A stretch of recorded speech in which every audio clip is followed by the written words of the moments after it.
Welcome to Not Milk Never Milk. Subscribe if you're lactose intolerant. You start inside the game. Press pause, choose settings, then video. Once in video, find brightness, a horizontal slider labeled brightness or gamma. Move it right to increase light, left to dim. You'll see the world update immediately. Make small adjustments until shadows and HUD readability match your monitor and room lighting. If you play on mobile, use touch to drag the control. On controller, use left stick or D-pad for fine steps. This single slider fixes most visibility issues quickly.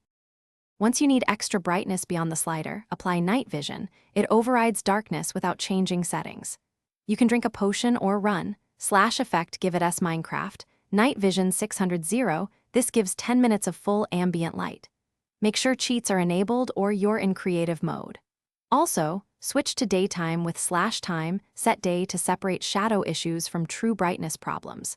You'll use these tools to inspect caves, redstone, or texture visibility without permanently altering game files.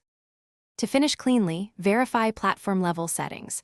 On Windows or console, confirm HDR and display brightness aren't conflicting with Minecraft slider. Once done, update the game and GPU or console firmware, then restart Bedrock. Many display bugs clear after a reboot. If visuals remain wrong, reset video settings to defaults in-game, or, as a last resort, delete the options file to force fresh settings.